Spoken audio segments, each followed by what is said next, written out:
Tarnim here. Today we're going to be talking about reverb, how it works, and how you can apply it to your mix.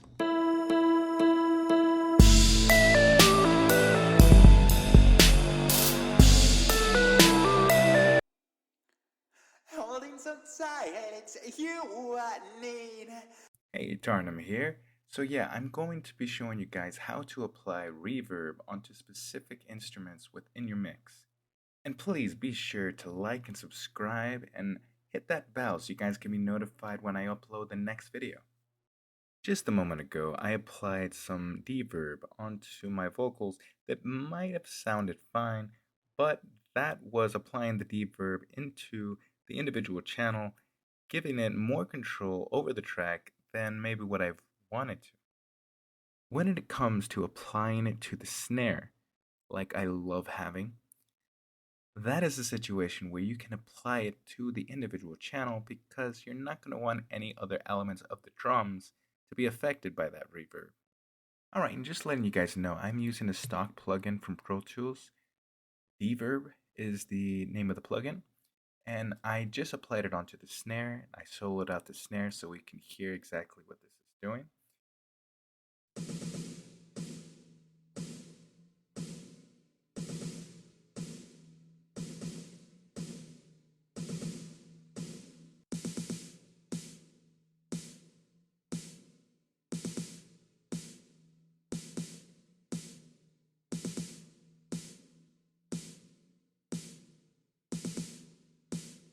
So now I'm going to show you guys how to do this the correct way for vocals so that you're not giving it the entire signal.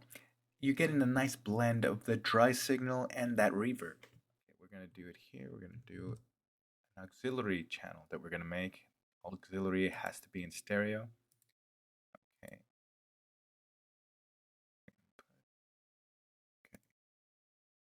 Like that. And just so we could keep track of all these different tracks, we're going to call this one reverb.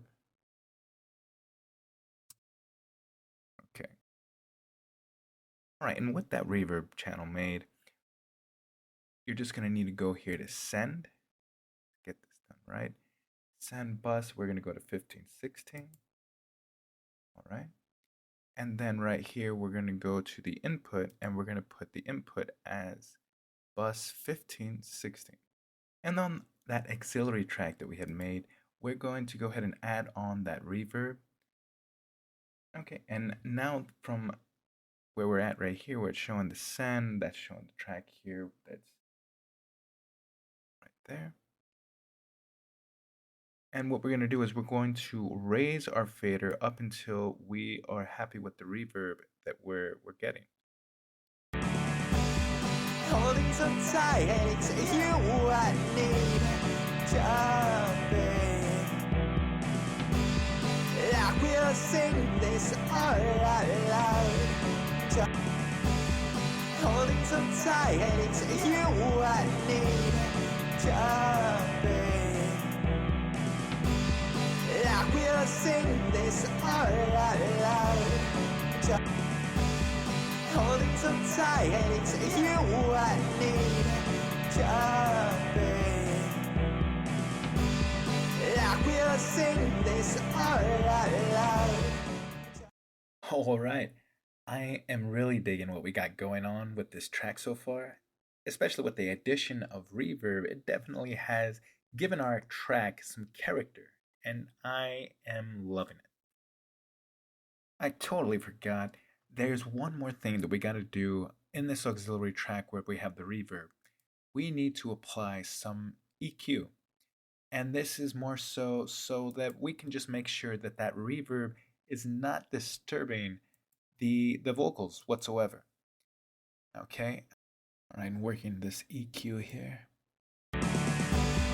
Holding so tight, it's you I need. Jumping, I will sing this all out loud. Holding so tight, it's you I need. Jumping, I will sing this all out loud. holding so tight, and it's you I need.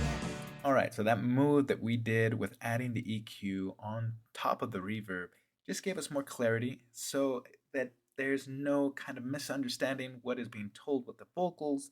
There's more clarity, there's not so many artifacts that are battling for that space within the mix. And I'm all for that. And just in case you haven't done so already, be sure to like, subscribe, and hit that bell to be notified when I upload the next video. In the next video, we're going to return to the master fader, and I'm going to be showing you guys how to properly fade out.